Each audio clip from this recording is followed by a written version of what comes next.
joining up our other trenches on this side of the lawn. Our basic aim is to work out the layout of the manor house. So far, we've established we've got a posh accommodation block here, and a gatehouse building with guest lodging attached to it just here. Now we're investigating the idea that the Great Hall might be aligned north-south instead of east-west as normal. Don't think how this might work in terms of the other buildings. To get in one side of the Great Hall, it's not easy unless you stick the buttery and pantry at one end of it again. Let's move it up a little.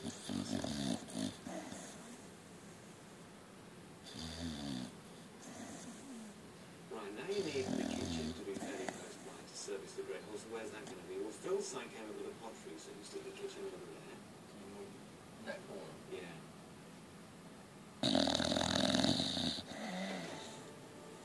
Whether we solve the puzzle or not, the kids will be amazed at how much history is buried under their school lawn.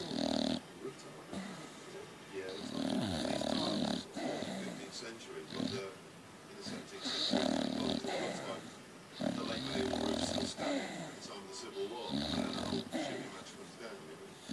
The school timetable's been amended to allow the kids to help as much as they can.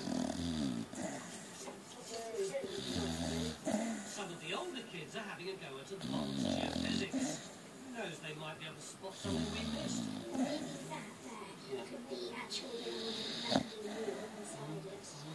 Yesterday they helped to survey this area of the lawn, and today we're opening up a trench that they'll help to dig.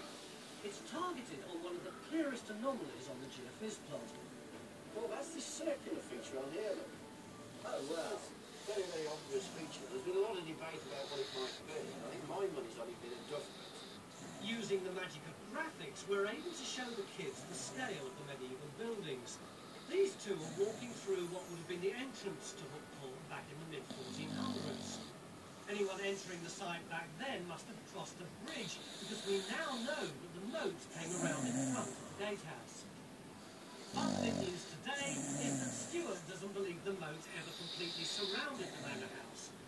In fact, he doesn't even think this is a moat. What do you understand by moat? Well, there's knights in armour outside, and they're trying to get into the house, and they can't because there's this big defensive feature. Well, that's the problem I have when it comes to this. Everybody uses the term moat. I mean,